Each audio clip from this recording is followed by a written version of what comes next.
syukurku membawa kerinduanku, Yesus. Ingin ku menyenangkanmu,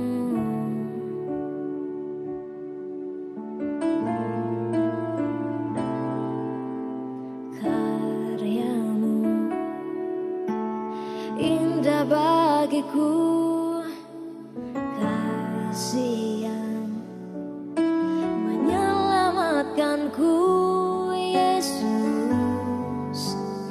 Inilah persembahanku,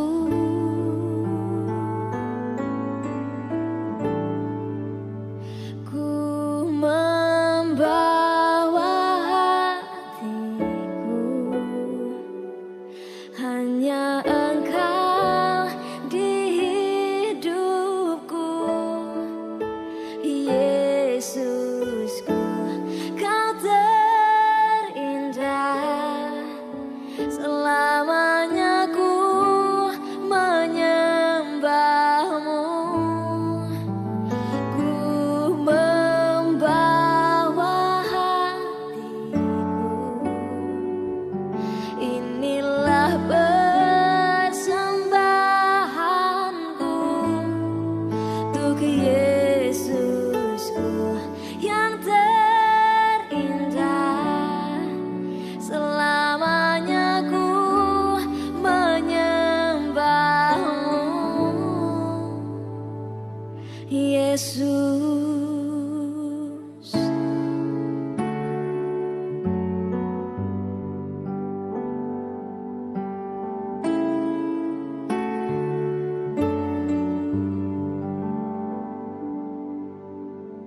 Ku datang dengan syukurku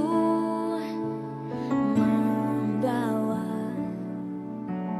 kerinduanku, Yesus. Ingin ku menyenangkanmu,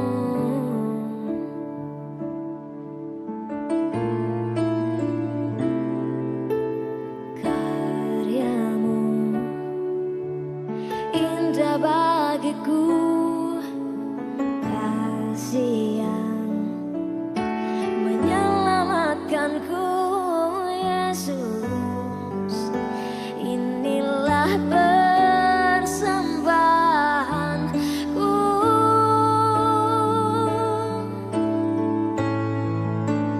ku membawa hatiku, hanya Engkau di hidupku, Yesusku. Kau terindah, selamanya ku menyembahmu,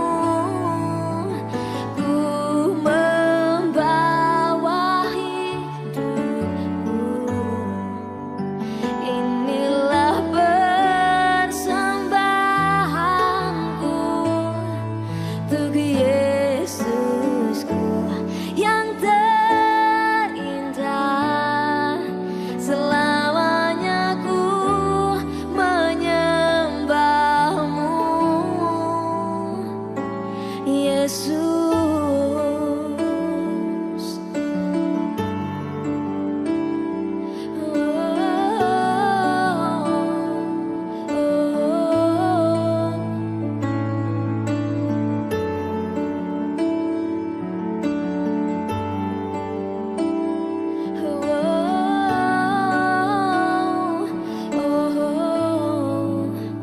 Ku membawa hatiku, hanya Engkau di hidupku, Yesusku. Kau terindah, selamanya ku menyembahmu, ku membawa hidupku,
tak bisa menjauhkanku dari kasih-Mu. Selama ku hidup bagimu, mataku tetap memandangmu. Dunia tak bisa menjauhkanku dari kasih-Mu. Dari kasih-Mu.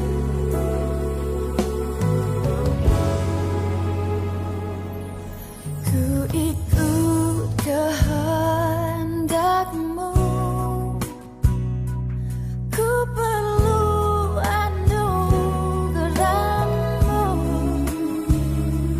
Ku nyatakan janjiku kepadamu.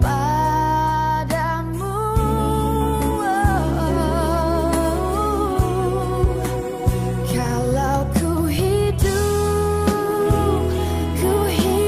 bagimu, hatiku tetap menyembah-Mu. Dunia tak bisa menjauhkanku dari kasih-Mu. Selama ku hidup bagimu, mataku tetap memandangmu. Dunia tak bisa menjauhkanku dari kasih-Mu.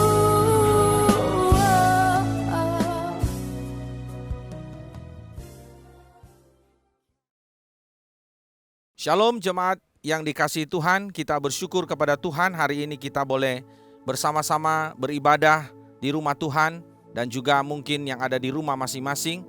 Kami mendorong Bapak Ibu Saudara sekalian untuk menghadiri ibadah-ibadah yang diadakan di gereja-gereja terdekat, terutama di Gereja Kristen Jakarta. Bapak Ibu yang saya kasih dalam Tuhan, tema 2023 adalah menjadi seperti yang Allah inginkan. Bagaimana mewujudkan hidup seperti yang Allah inginkan. Sepanjang tahun ini kita sudah bersama-sama merenungkan, menggumulinya.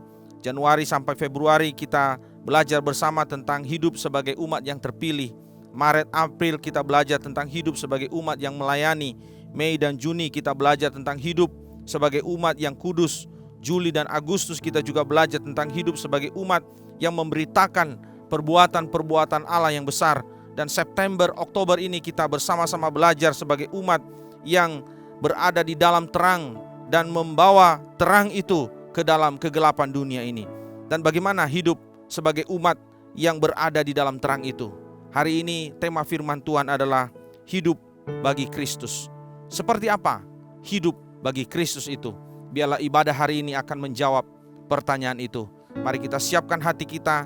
Saya mengundang jemaat sekalian untuk bangkit berdiri dan kita akan masuk di dalam saat teduh.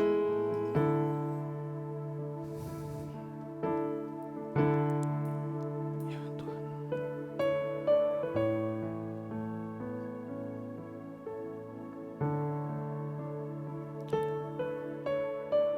Mari kita memulai ibadah hari ini dengan keyakinan bahwa pertolongan kita datangnya dari Tuhan yang menciptakan langit dan bumi dan yang tidak pernah meninggalkan hasil buatan tangannya. Turunlah atas kita sekalian kasih karunia dan damai sejahtera dari Allah Bapa, Allah Putra, dan Allah Roh Kudus. Amin. Jemaat duduk kembali. Kita tetap dalam hadirat Tuhan. Jemaat yang dikasihi Tuhan, dengarkanlah ayat panggilan ibadah kita hari ini. Betapa disenanginya tempat kediaman-Mu, ya Tuhan semesta alam. Jiwaku hancur karena merindukan pelataran-pelataran Tuhan. Hatiku dan dagingku bersorak-sorai kepada Allah yang hidup. Mazmur 84 ayat 2-3. Mari Bapak Ibu Saudara sekalian, kita datang ke hadapan Tuhan. Kita hampiri pelatarannya dengan segala kerendahan hati, jiwa yang haus akan Tuhan, dan dengan ketulusan hati. Kita mau berikan segalanya hari ini untuk Tuhan, untuk menyenangkan hati Tuhan, hati kita, jiwa kita, dan pikiran kita.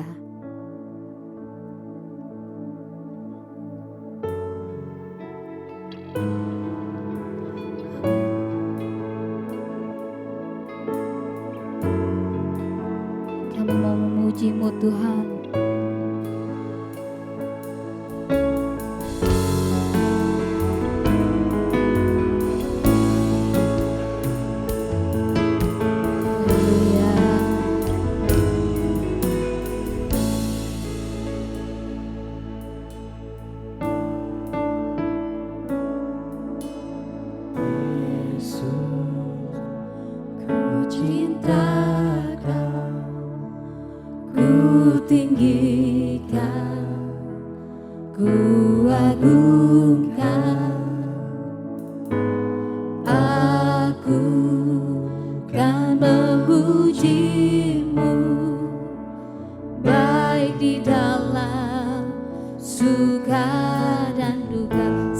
Panggil namanya Yesus, ku cintakan, ku tinggikan, ku agungkan.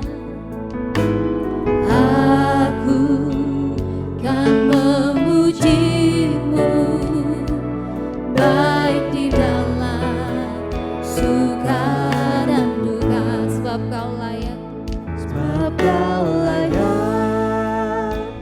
terima pujian.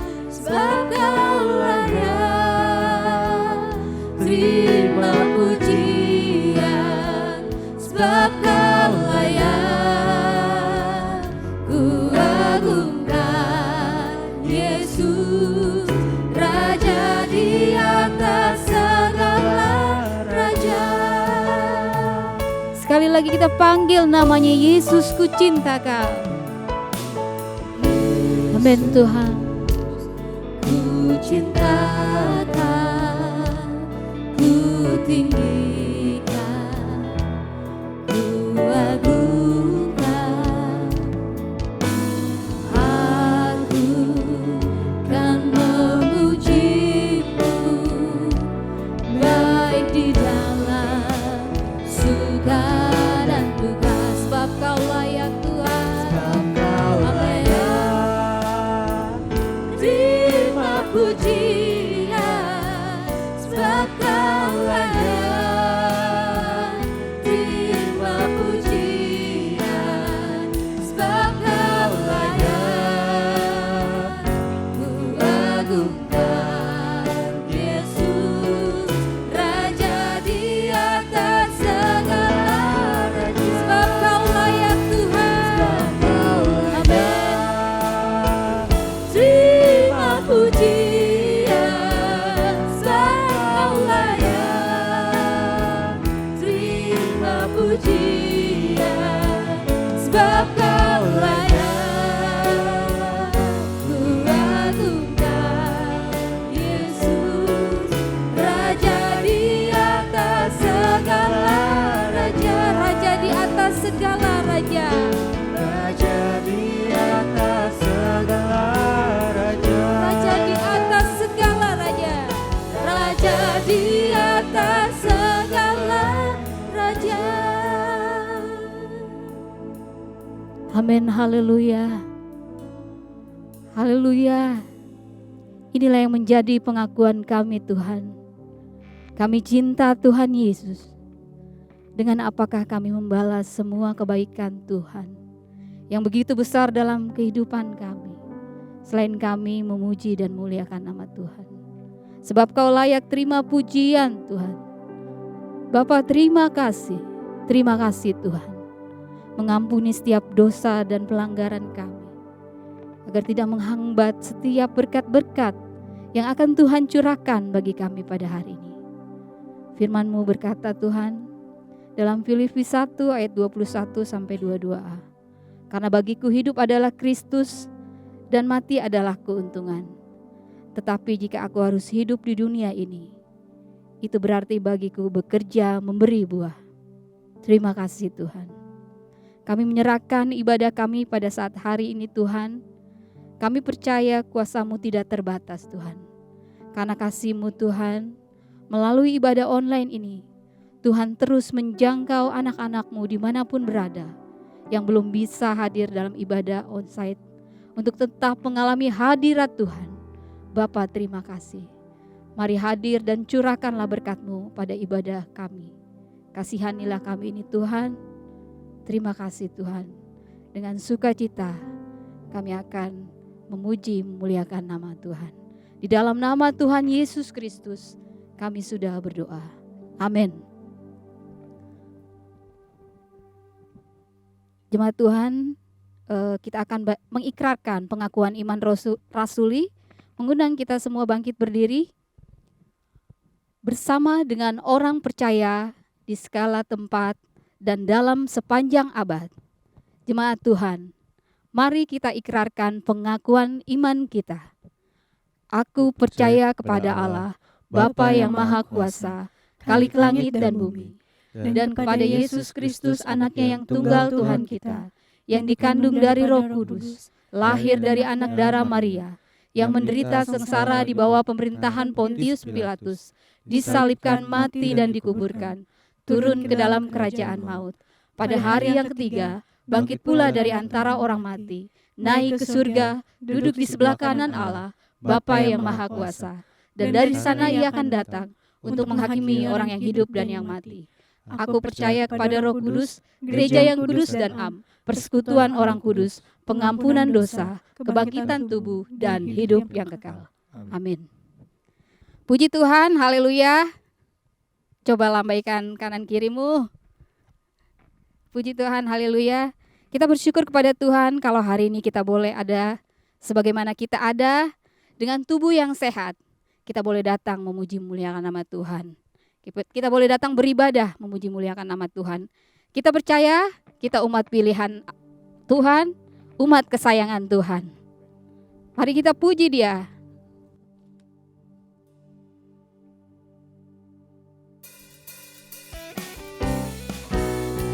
Kami percaya Tuhan, kami adalah umat pilihan Tuhan.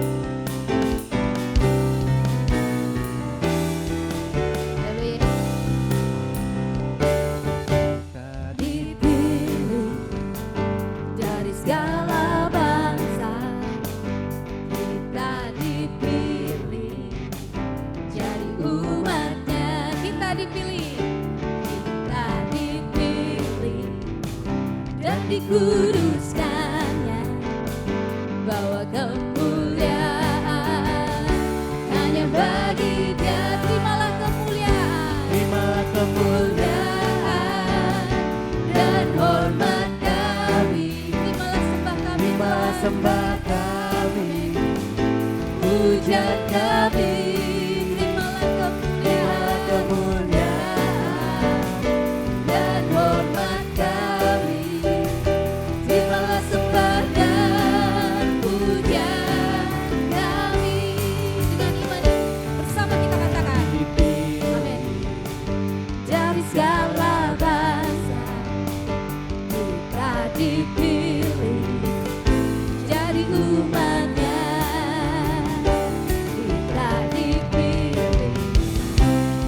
Kuduskannya, bawa kemuliaan hanya bagi Dia.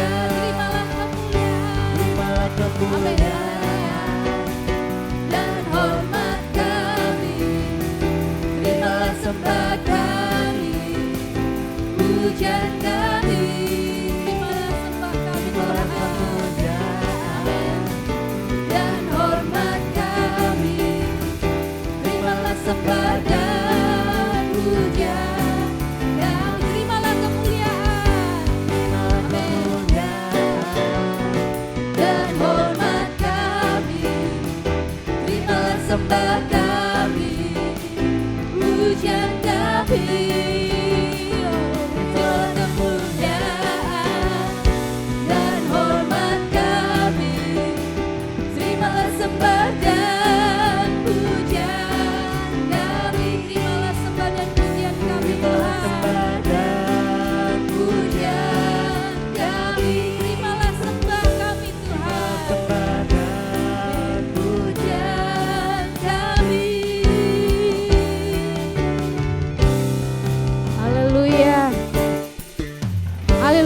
biarlah segala pujian, hormat dan kemuliaan hanya bagi Tuhan kita saja.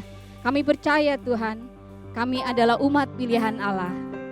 Dan kami lebih dari pemenang karena kasih Yesus beserta kami.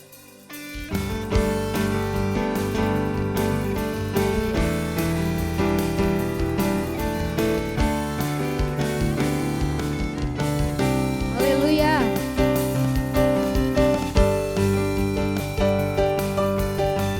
Kami percaya kami umat pemenang Tuhan.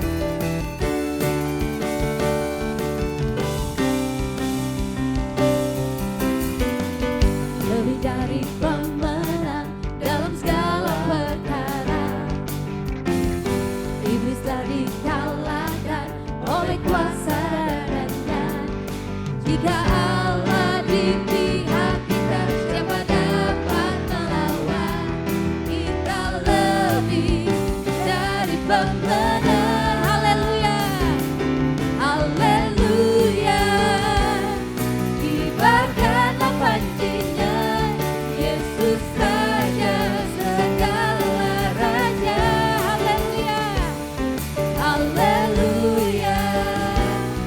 Bangkitlah gerejanya, kita lebih dari pemenang. Sekali lagi katakan dengan iman, lebih dari pemenang. Haleluya.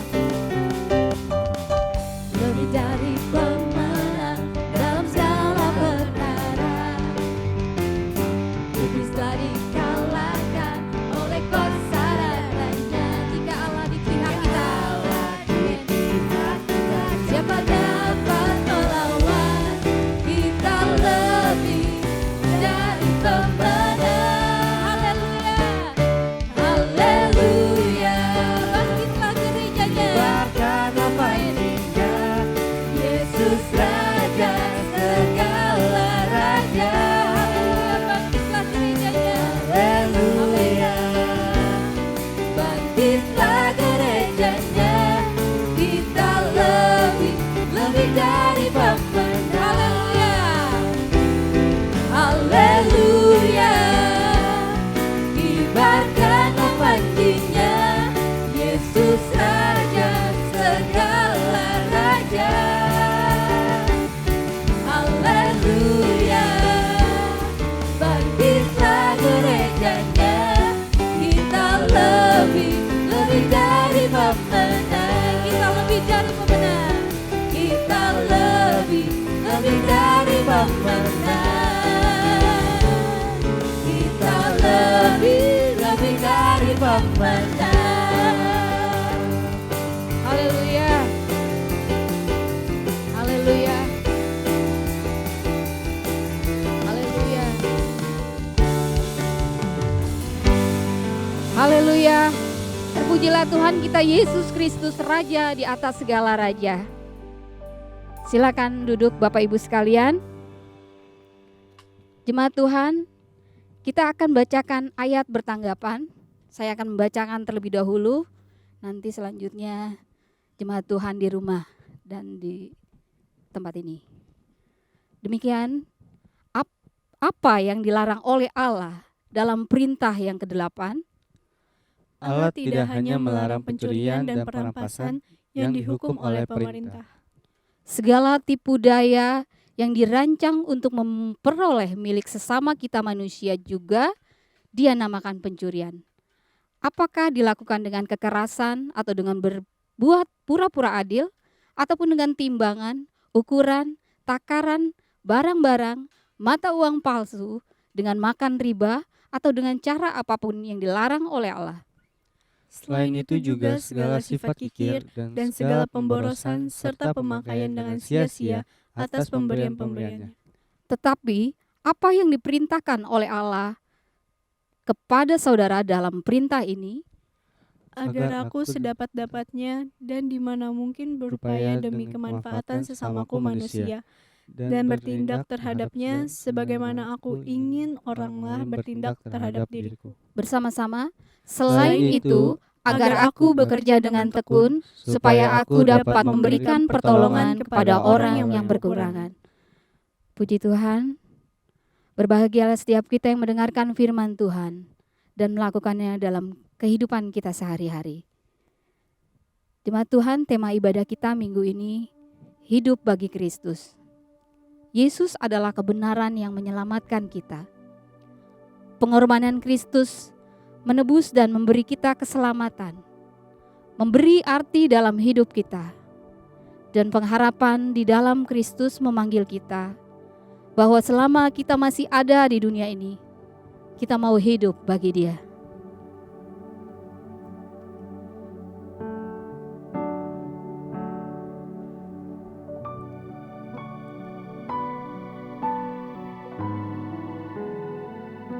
Haleluya.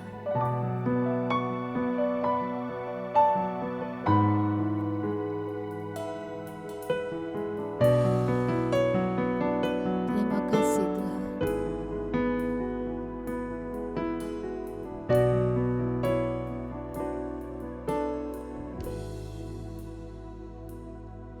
Yesus, Kau kebenaran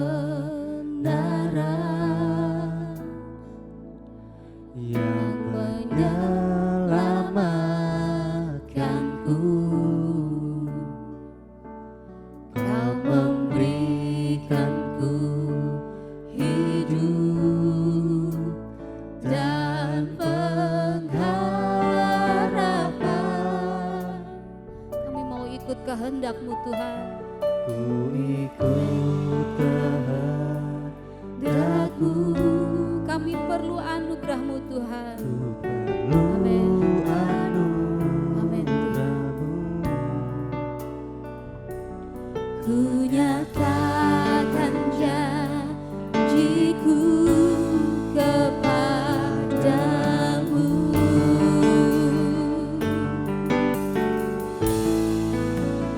Kalau ku hidup bagimu, hatiku tetap menyembahmu. Dunia tak bisa menjauhkanku dari kasih-Mu. Selama kami hidup Tuhan, kami mau menyembah Tuhan.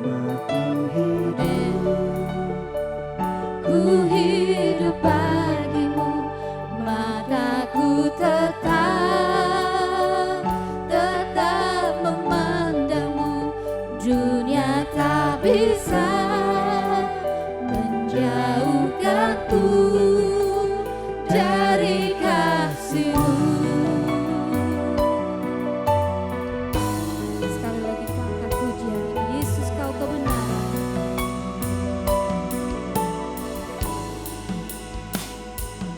Yesus, Kau kebenaran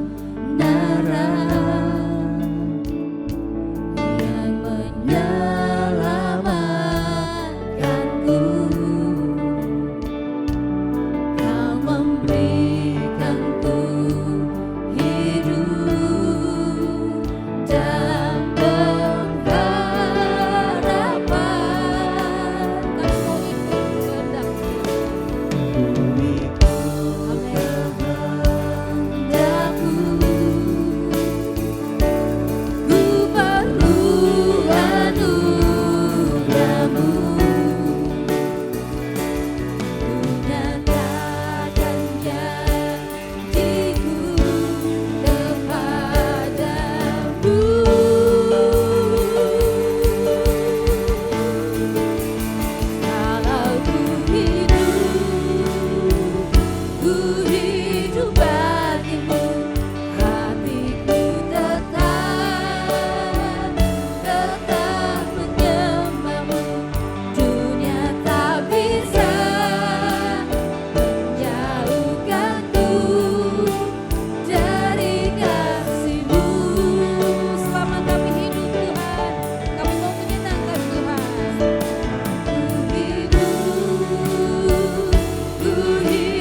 jauhkan ku dari kasih-Mu.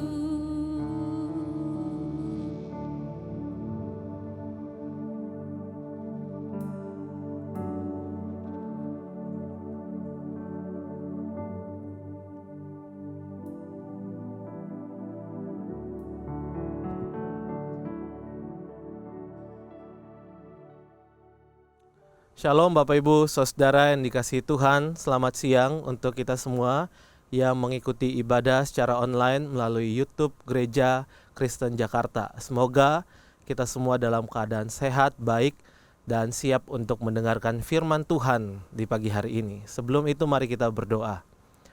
Kami bersyukur di minggu ini kami akan kembali mendengarkan firman-Mu Tuhan.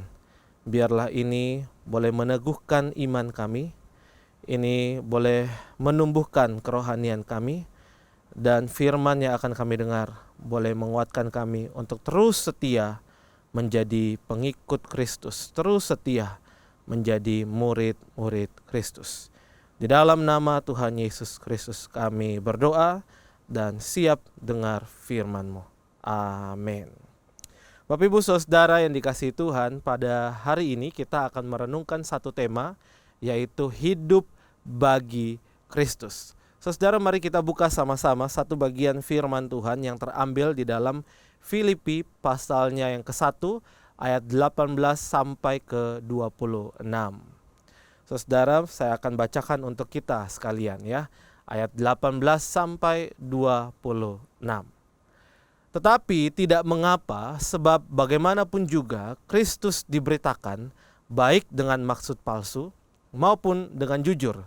Tentang hal itu aku bersukacita, dan aku akan tetap bersukacita, karena aku tahu bahwa kesudahan semuanya ini ialah keselamatanku oleh doamu dan pertolongan Roh Yesus Kristus. Ayat 20.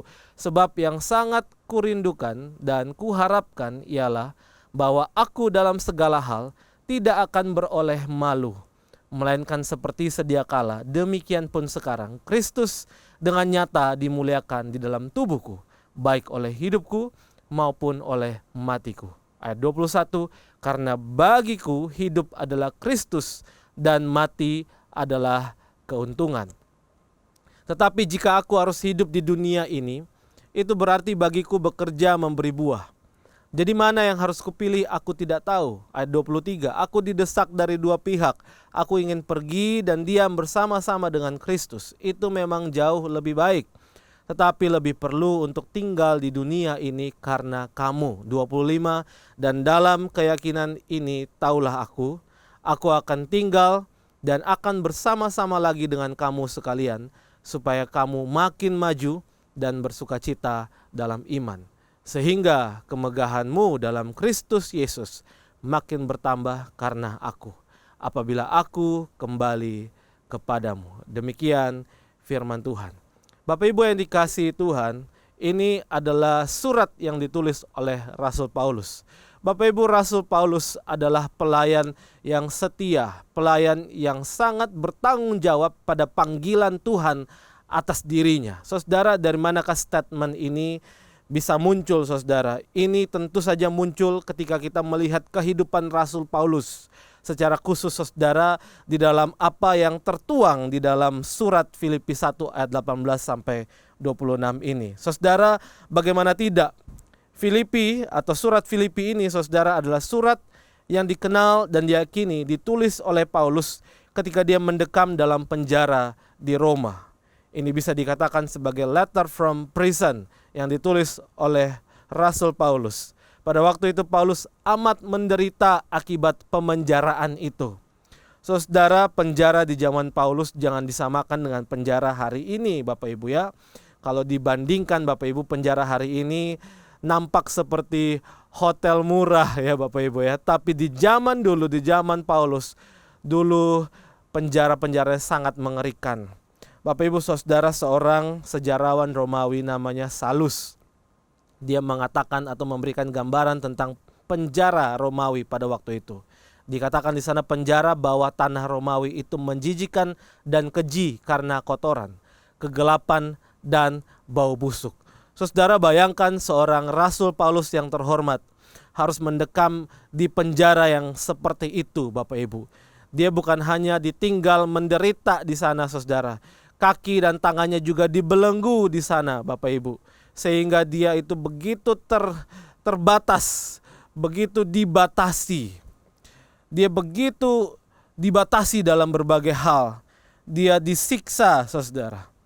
Namun Bapak Ibu Saudara, apakah keadaan yang tidak mengenakan di penjara ini membuat Paulus mundur atau melemah di dalam pelayanannya? Adakah Paulus itu memberontak atau marah kepada Tuhan atas apa yang dia terima ketika dia melayani Tuhan? Ternyata tidak, Bapak Ibu Saudara ya. Alih-alih marah, alih-alih tertekan, saudara, Paulus justru mengatakan di suratnya kepada jemaat Filipi bahwa pemenjaraannya itu tidak menjadi alasan pekerjaan Injil menurun, saudara. Justru pekabaran Injil harus tetap dilakukan, bahkan mengalami kemajuan. Sehingga Paulus sekalipun di dalam keadaan terbatas, saudara, dia terus menyemangati orang-orang percaya di Filipi untuk terus giat melayani Tuhan. Saudara, saking kekeh dan gigihnya Paulus untuk mengerjakan apa yang dia percayai sebagai pelayanan yang mulia ini, penjara tidak dapat menahan pelayanannya.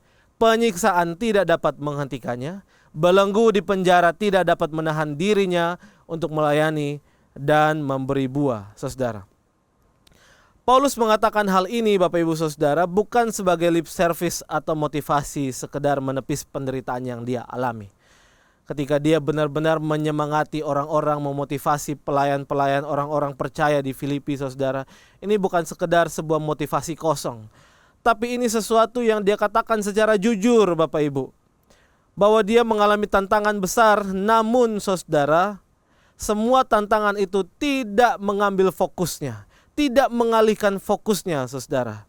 Bahkan jika diperhadapkan dengan kematian sekalipun, Bapak Ibu Saudara, Paulus mengatakan bahwa kematian itu justru adalah sebuah keuntungan baginya. Sehingga dia mau diperhadapkan kepada kehidupan atau dia mau diperhadapkan dengan kematian, segala hal itu tidak mengancam dirinya untuk terus gigih, untuk terus giat melayani Tuhan.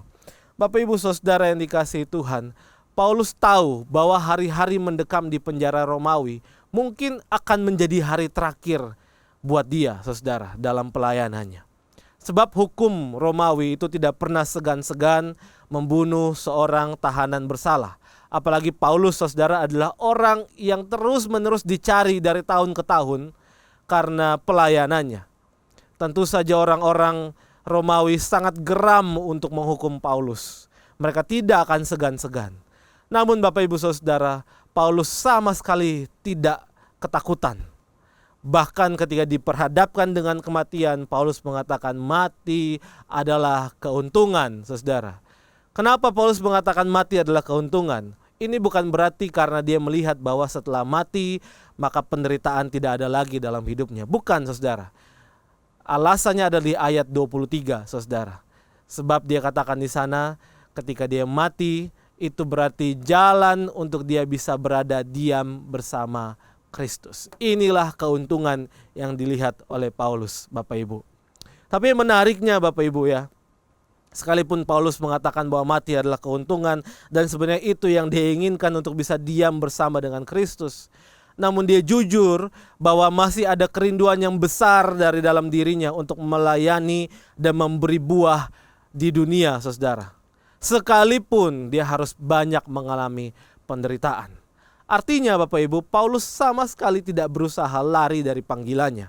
Sekalipun mengikut Kristus itu tidak mudah, penuh dengan tantangan, penuh dengan penderitaan, Paulus setia untuk melakukan itu. Bahkan terus rindu, semakin dia ditekan, semakin dia rindu untuk terus bekerja, memberi buah.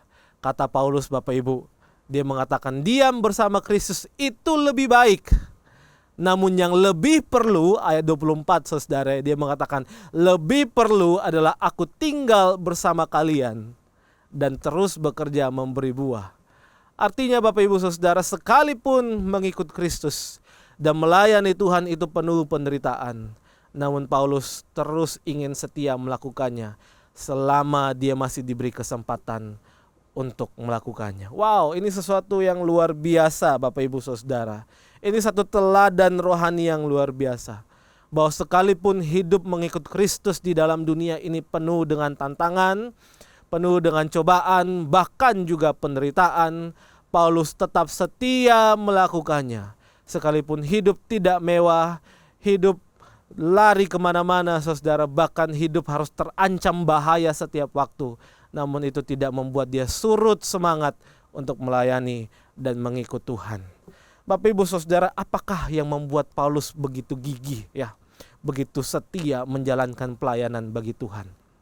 Apa yang membuat dia tidak pernah ragu untuk terus mengikut Kristus di dalam hidupnya saudara, sekalipun menderita? Saya menemukan ada 2 poin Bapak Ibu di dalam ayat ini. Yang pertama saudara, Paulus melihat hidupnya dari perspektif kerajaan Allah dan dunia ini hanya sementara Bapak Ibu. Paulus mengerti bahwa apa yang sedang dia kerjakan ini adalah sesuatu yang bernilai kekal, sesuatu yang bernilai kerajaan Allah. Apa yang dia lakukan ini saudara bukan sekedar sesuatu yang pekerjaan yang sementara, pekerjaan yang nampak hanya untuk mengisi kehidupannya. Bukan Bapak Ibu. Tapi yang dia lakukan ini adalah sesuatu yang mulia, sesuatu yang dikerjakan untuk kemuliaan bagi nama Kristus. Sehingga saudara, ketika dia berfokus pada apa yang kekal, maka apa yang ada dalam dunia ini sudah tidak lagi berarti buat dia. Maka itu, kematian sekalipun tidak dapat mengancam dirinya. Karena bagi dia Bapak Ibu, dia sedang mengerjakan sesuatu yang bernilai kekal, yang dunia tidak akan bisa mengerti. Ini perspektif pertama Paulus, kenapa dia bisa begitu gigih, dia bisa begitu luar biasa melayani Tuhan. Bapak Ibu, yang kedua adalah karena Paulus benar-benar tahu bahwa hidup yang diberikan kepada dia itu harus jadi berkat, bukan jadi beban. Paulus mengerti benar bahwa kalau dia masih diberi kesempatan oleh Tuhan untuk melayani dan memberi buah, artinya hidup yang dia punya saat ini harus terus menjadi berkat bagi banyak orang. Terus menjadi berkat bagi banyak orang seluas mungkin. Bukan untuk jadi beban, tapi untuk jadi berkat. Maka itu Bapak Ibu Saudara, di ayat 20 Paulus mengatakan bahwa hidupnya bahkan tubuhnya itu harus memuliakan Tuhan. Artinya Bapak Ibu, hidup dia atau apa yang masih Tuhan beri untuk dia jalani dalam hidup ini harus dia pakai untuk jadi berkat. Ini 2 hal yang membuat Paulus begitu kekeh, begitu setia, terus menjalankan pelayanan, terus hidup bagi Kristus. Sekalipun berat, sekalipun penuh onak dan duri di dalam perjalanannya. Nah Bapak Ibu Saudara, ketika merenungkan firman Tuhan ini, ada muncul 2 pertanyaan di kepala saya. Yang pertama Bapak Ibu Saudara, jika hidup mengikut Kristus penuh penderitaan, masihkah kita mau hidup bagi Kristus?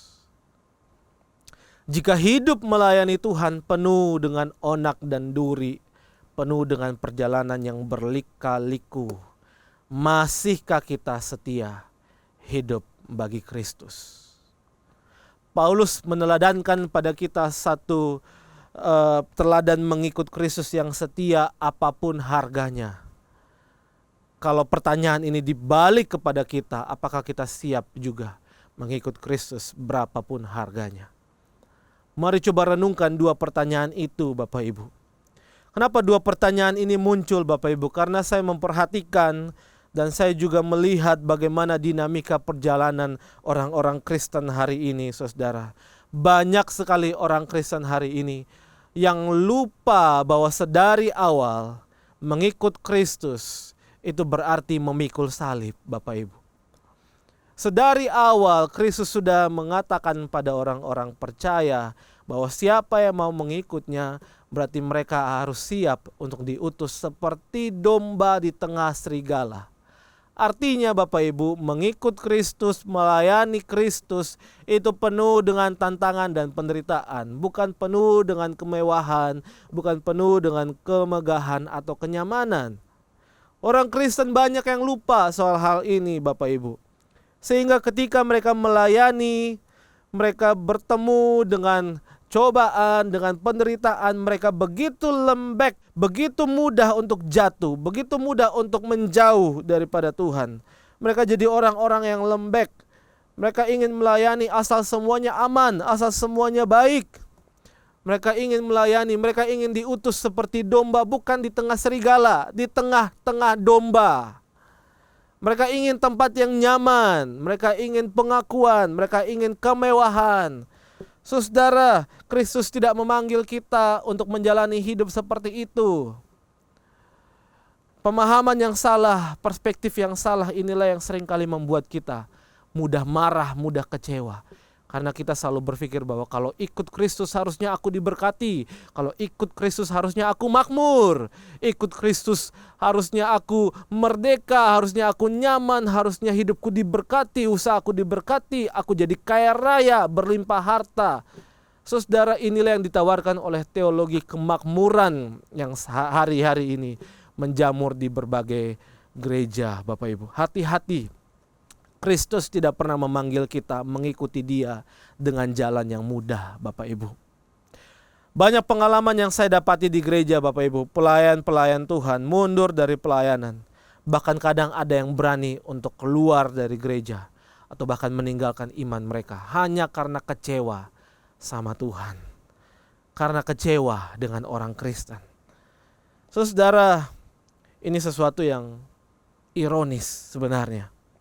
Penderitaan-penderitaan kecil itu membuat kita seringkali begitu mudah mundur, begitu mudah untuk kemudian menyerah mengikut Tuhan.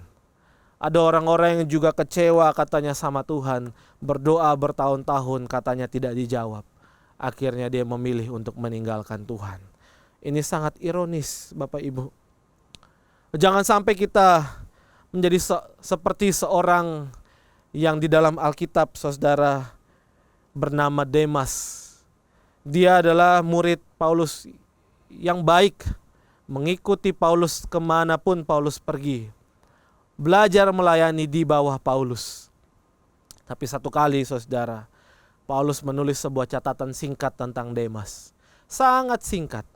Paulus berkata bahwa karena Demas telah mencintai dunia ini dan meninggalkan aku, dia telah berangkat ke Tesalonika. Saudara, murid Paulus, Demas, yang dulunya begitu giat, begitu gigih mengikut Paulus, melayani Kristus katanya, pergi kemana saja akan ikut, belajar di bawah Paulus. Ternyata saudara, di tengah perjalanan dia terbuai oleh kenikmatan dunia. Dia terbuai oleh hal-hal yang menggerogoti imannya. Dia tidak bisa untuk fokus kepada mengikut Kristus. Ketika mengikut Kristus begitu dibatasi, begitu penuh dengan penderitaan, dia mulai mundur.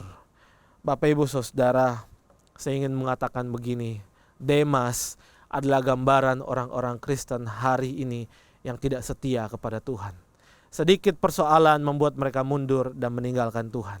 Sedikit kenikmatan dunia membuat mereka lupa tentang kenikmatan kerajaan Allah yang menanti orang yang setia melayani Tuhan. Mata mereka tertuju kepada dunia ini, bukan kepada kerajaan Allah. Itulah yang membuat mereka kemudian dengan mudah berbalik kepada kehidupan yang lama. Dengan mudah mundur untuk mengikut Kristus. Ini hal yang ironis. Bapak Ibu Saudara, kisah Paulus yang bertahan dalam penderitaan dan setia hidup bagi Kristus, ini seolah-olah menampar kita di siang hari ini untuk melihat bahwa penderitaan yang kita alami ini belum sebanding dengan apa yang Paulus alami. Bahkan juga mungkin belum sebanding dengan mahalnya pengorbanan Yesus Kristus di atas kayu salib bagi kita orang berdosa. Sehingga ketika kita mengikut Kristus, tetapi baru saja ada penderitaan kecil yang kita alami dan kita mundur, saudara, seharusnya kita malu. Seharusnya kita bercermin kepada apa yang Kristus lakukan. Kalau kita masih suka mundur, suka meragukan Tuhan, suka meninggalkan Tuhan dengan begitu mudah hanya karena penderitaan-penderitaan kecil, Ini berarti kita melihat bahwa anugerah keselamatan yang dikerjakan oleh Yesus Kristus di atas kayu salib itu sebuah anugerah yang murahan. Padahal anugerah itu seharusnya anugerah yang mahal. Banyak orang Kristen lebih suka hidup dalam anugerah yang murahan, Bapak Ibu. Mereka menganggap karya salib itu karya yang murahan. Darah Kristus yang tercurah itu darah yang murahan. Itulah sebabnya iman mereka juga iman yang murahan. Sedikit saja disentil, sedikit saja mengalami pergumulan yang sulit, mereka marah, kecewa, bahkan mundur untuk tidak lagi mengikut Kristus. Bapak Ibu, apakah kita orang-orang yang mudah sekali mundur daripada Tuhan hanya karena kerikil-kerikil kecil dalam hidup kita? Ataukah kita orang yang tidak pernah mau mundur sekalipun banyak sekali tantangan dan penderitaan yang kita alami mengikut Kristus? Bapak Ibu, ketika merenungkan ini saya ingat dengan kisah seorang tokoh atau pahlawan iman di dunia ini yang bernama Corrie ten Boom, Bapak Ibu. Corrie ten Boom adalah seorang remaja biasa, tapi kemudian hidupnya menjadi luar biasa setelah apa yang dia alami bersama dengan keluarganya. Saudara, pada Perang Dunia yang kedua, pada waktu itu untuk mengalahkan Perancis, Jerman harus menguasai Belanda. Dan ketika Jerman menguasai Belanda, maka paham Nazi juga masuk di sana. Salah satu paham Nazi adalah rasis terhadap orang-orang Yahudi. Maka itu kita mengenal sebuah kisah yang sangat pilu dengan judul Holocaust, pembantaian jutaan orang Yahudi pada Perang Dunia Kedua. Paham rasis ini masuk ke Belanda dan tentu yang menderita adalah orang-orang Belanda berketurunan Yahudi. Waktu itu saudara, banyak sekali mereka yang ditangkap, disiksa, bahkan dibunuh oleh tentara-tentara Jerman di Perang Dunia Kedua. Maka digerakkan oleh iman kepada Tuhan, kasih kepada Tuhan dan sesama, keluarga ten Boom yang waktu itu berada di kota Haarlem, Belanda, akhirnya mengambil resiko untuk memutuskan melindungi orang-orang Yahudi ini di rumah mereka.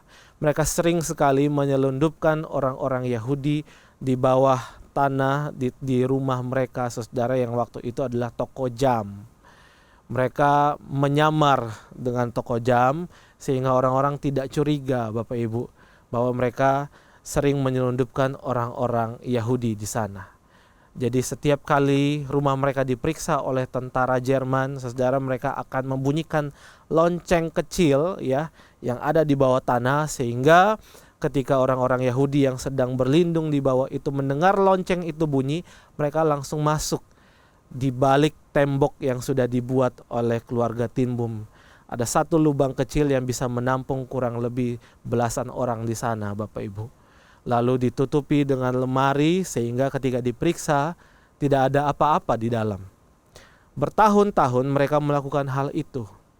Tapi ternyata apa yang mereka lakukan ini ketahuan. Maka ten Boom sekeluarga dibuang, ditangkap saudara, lalu dibuang ke kamp konsentrasi. Corrie ten Boom bersama saudaranya dibuang ke Ravensbrück di Jerman. Ada apa di sana? Kamp konsentrasi khusus perempuan. Di sana mereka disiksa luar biasa, Bapak Ibu. Diberi makan sedikit sekali, tapi dipaksa untuk kerja keras sampai mati, Bapak Ibu. Tidak ada jalan keluar. Orang-orang begitu menyiksa mereka. Para tentara Jerman begitu menyiksa mereka. Sampai kemudian Perang Dunia Kedua berakhir. Corrie ten Boom bebas menjalani terapi, menjalani pengobatan traumanya karena ada di kamp konsentrasi itu dan hidup begitu tersiksa. Bahkan Corrie pernah melihat saudaranya mati di depan matanya sendiri, saudara. Saking tersiksanya kehidupan di kamp konsentrasi pada waktu itu. Lantas apakah yang dialami oleh Corrie ten Boom ini membuat dia jera untuk melayani Tuhan? Apakah membuat dia jera untuk melakukan kebaikan? Apakah kemudian dia marah sama Tuhan? Mereka melakukan kebaikan, tapi kenapa ini yang mereka alami? Apakah mereka marah? Apakah Corrie ten Boom ini kemudian meninggalkan imannya, meninggalkan Tuhan, dan hidup aman, hidup nyaman selama sisa hidupnya? Ternyata tidak, Bapak Ibu. Kisah di kamp konsentrasi Ravensbrück tidak menghentikan Corrie ten Boom untuk melakukan kebaikan, didorong oleh kasih Kristus yang ada dalam dirinya. Keluar dari kamp konsentrasi, dia mendirikan satu rumah rehabilitasi untuk orang-orang yang trauma karena Perang Dunia Kedua. Bukan hanya itu, Bapak Ibu, Corrie ten Boom berkeliling dunia mengabarkan tentang Injil, pengampunan, cinta kasih Tuhan ke berbagai tempat. Dia bersaksi tentang apa yang dia alami di Ravensbrück dan bagaimana kasih Tuhan memampukan dia untuk mengampuni orang-orang yang telah jahat di dalam hidupnya. Satu kali, Bapak Ibu, Corrie diutus pergi ke Ravensbrück untuk mengabarkan tentang cinta kasih Tuhan. Tempat di mana dia pernah ditahan di kamp konsentrasi. Setelah dia menyampaikan kasih Allah di sana, ketika dia turun dari mimbar, seorang pria berbadan besar mendatangi dia, lalu memberikan tangannya kepada Corrie, lalu mengatakan bahwa, apakah kamu mau mengampuniku? Ketika melihat pria itu, Corrie kenal benar wajahnya. Kenapa, Bapak Ibu Saudara? Sebab dia tidak bisa lupa. Orang itu adalah penjaga yang paling kejam yang ada di Ravensbrück, yang menyiksa dia dan saudara-saudaranya. Orang itu berkata, maukah kamu mengampuni aku? Melihat wajahnya, menatap agak lama, kemudian Corrie memberikan tangannya, menjabatnya, lalu Corrie mengatakan bahwa aku mengampunimu, sebab Kristus telah memberi aku kasih yang besar untuk mengampunimu. Saudara, ini sesuatu yang luar biasa. Corrie ten Boom mengatakan bahwa kasih Tuhan terlalu berlimpah di dalam hidup kita, dan itulah yang memberikan kita kekuatan dan kuasa untuk mengampuni musuh-musuh kita. Bapak Ibu Saudara, kejamnya dunia, sulitnya mengikut Kristus, tidak pernah membuat Corrie ten Boom ini mundur imannya untuk mengikut Kristus. Dan seharusnya Bapak Ibu, ini juga menjadi teladan buat kita untuk terus setia melayani Tuhan, terus setia memberi buah, terus setia melayani dengan setia berapapun harganya, berapapun harga yang harus kita bayar. Ingat Bapak Ibu Saudara, bagi Paulus mati adalah keuntungan. Artinya saudara, ketika kita juga melayani Tuhan dengan setia sampai harus mengorbankan nyawa, ingatlah bahwa kematian bukanlah hal yang menakutkan. Kematian hanyalah jalan untuk berdiam bersama Kristus, kekasih hati kita.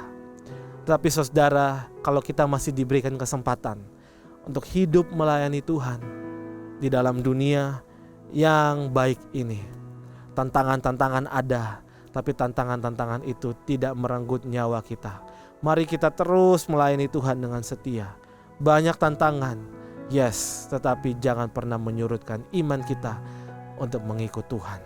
Sebagai kesimpulan Bapak Ibu, sebagaimana Paulus gigih dalam pelayanan kepada orang-orang di Filipi, meski dia harus mendekam di penjara dan tersiksa, begitu juga seharusnya orang-orang percaya hari ini.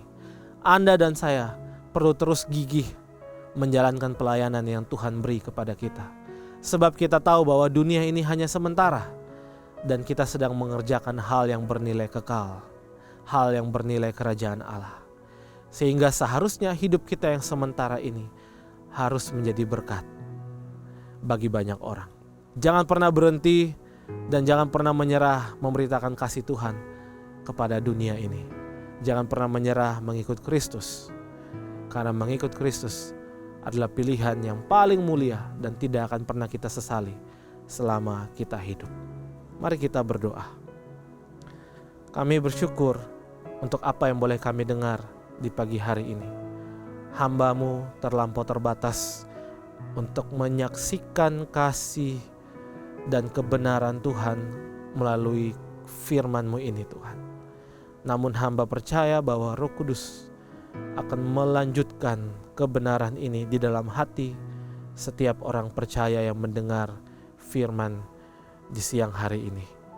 Biar mereka boleh bertumbuh menjadi orang-orang yang setia, sekalipun hidup bagi Kristus penuh dengan tantangan, penuh dengan lika-liku.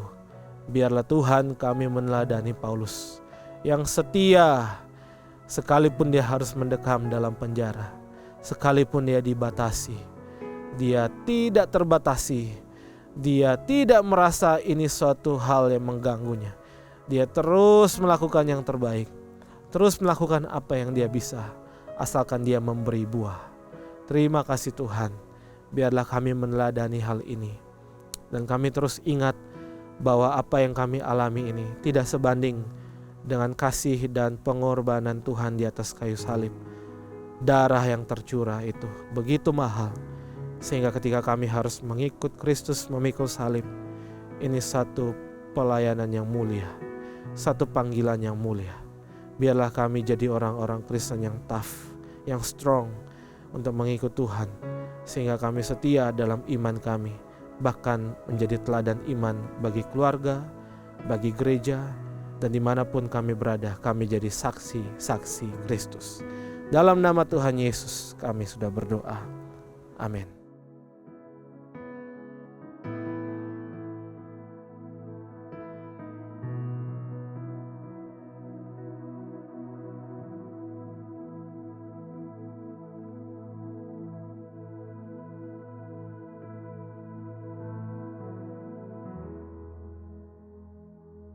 Terima kasih kami ucapkan kepada hambanya, Bapak Guru Injili Jevintri Sangge, yang sudah membagikan berkat firman Tuhan pada hari ini.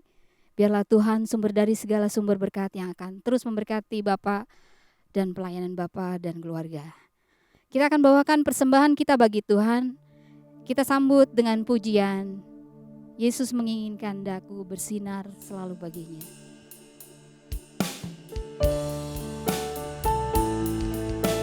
Mari kita berikan persembahan yang terbaik bagi Tuhan.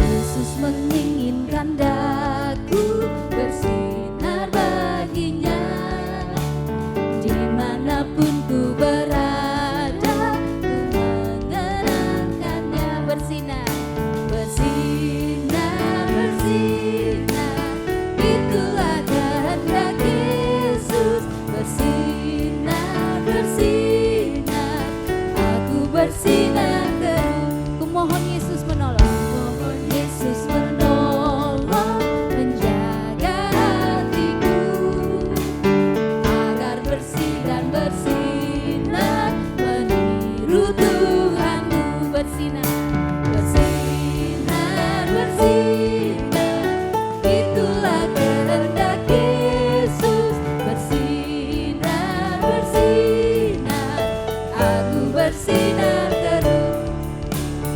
Aku pun ingin bersinar dan melayaninya, hingga di sorga ku hidup senang bersamanya.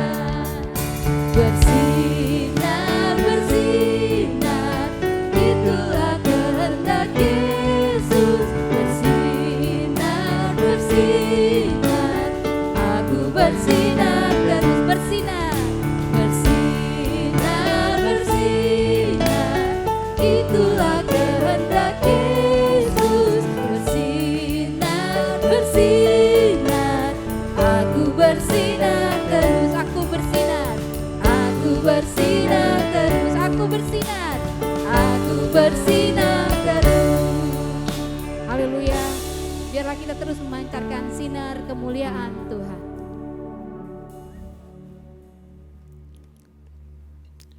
Mari Bapak Ibu yang saya kasih dalam Tuhan, kita bersatu di dalam doa. Bapa, terima kasih atas pemeliharaan penyertaan-Mu Tuhan dalam kehidupan kami umat-Mu di sepanjang minggu yang kami sudah lalui. Engkau sungguh mengasihi kami, memberkati kami, menjaga kami, memelihara hidup kami. Adanya kami hari ini semua karena anugerah Tuhan. Dan hari ini sebagai bukti bahwa kami sungguh mempercayai Tuhan dalam hidup kami. Kami membawa segenap persembahan kami kepada Tuhan untuk menjadi bau-bau harum yang menyukakan hati-Mu, sekaligus sebagai tanda syukur kami atas pemeliharaan dan penyertaan Tuhan di dalam hidup kami. Tuhan, inilah kehidupan kami, dan tidak hanya persembahan kami, tetapi hidup kami adalah persembahan yang sesungguhnya di hadapan Tuhan, yang boleh dipakai oleh Tuhan bagi kemuliaan nama-Mu. Terima kasih, demi nama Tuhan Yesus kami berdoa. Amin. Bapak Ibu yang saya kasih dalam Tuhan, mari kita berdoa untuk dua hal. Kita yang pertama berdoa bagi mereka yang sekarang ada di rumah sakit atau yang sedang berada di rumah yang sekarat karena sakit yang mereka alami. Kiranya anugerah Tuhan melawat mereka agar mereka dikuatkan, agar mereka disembuhkan, dan bagi yang belum percaya diberi kesempatan untuk menerima Yesus sebagai Tuhan dan Juru Selamat dalam hidup mereka. Yang kedua, kita berdoa untuk gereja-gereja Tuhan dalam persiapan Natal. Kiranya melalui acara Natal yang diadakan oleh gereja, Injil tentang kasih karunia Tuhan akan terus diberitakan. Mari kita berdoa, kita membuka suara. Bapa kami dalam surga, kami datang kepadamu Tuhan. Kami membawa ke hadapan-Mu orang-orang yang sekarang ini sedang menderita sekarat oleh karena berbagai sakit penyakit, baik yang ada di rumah sakit maupun yang ada di rumah. Tuhan, lawatlah mereka oleh belas kasihan Tuhan. Engkau memberi mereka kekuatan melewati hari-hari yang sulit. Engkau memberikan mereka kesembuhan, mujizat Tuhan Engkau nyatakan bagi mereka. Biarlah mereka boleh mengalami pemulihan dan kesembuhan dari Tuhan. Kami mendoakan Tuhan bagi mereka yang belum percaya. Biarlah ini kesempatan bagi mereka juga boleh membuka hati dan menerima Yesus sebagai Tuhan dan Juru Selamat dalam kehidupan mereka. Bapa di sorga, kami juga berdoa Tuhan menjelang Natal ini, gereja-gereja Tuhan sedang mempersiapkan diri Tuhan. Kami mendoakan biarlah persiapan Natal bukan hanya sekedar kemeriahan dan acara-acara yang gegap gempita, tetapi Tuhan, Natal adalah di mana kami mewartakan kasih Tuhan, mewartakan Injil Kristus Yesus yang memulihkan. Dan biarlah berita Natal boleh disampaikan dan banyak jiwa boleh dimenangkan. Terima kasih Bapa, terpuji nama-Mu. Inilah doa kami serahkan demi nama Tuhan Yesus kami berdoa. Amin. Jemaat dikasihi Tuhan, mari kita akan akhiri ibadah kita. Saya mengundang jemaat sekalian untuk bangkit berdiri. Kita bersama-sama menaikkan doksologi. Setelah itu kita menerima berkat dari Tuhan dan dilanjutkan dengan Amin Song.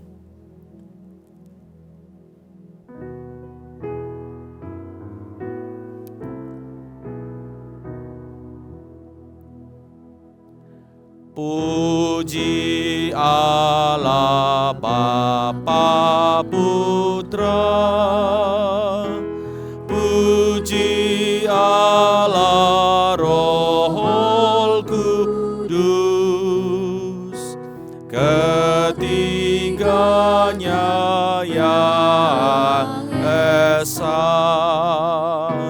Pohon selamat sumber berkat. Amin.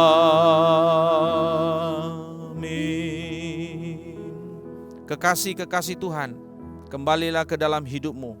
Hiduplah bagi Kristus dan alamilah kuasanya di dalam hidupmu. Dan terimalah berkat daripada Tuhan, arahkanlah hatimu kepadanya. Tuhan memberkati engkau dan melindungi engkau. Tuhan menyinari engkau dengan wajah-Nya dan memberi engkau kasih karunia-Nya. Tuhan menghadapkan wajah-Nya kepadamu dan memberi engkau damai sejahtera-Nya dari sekarang sampai selama-lamanya. Amin.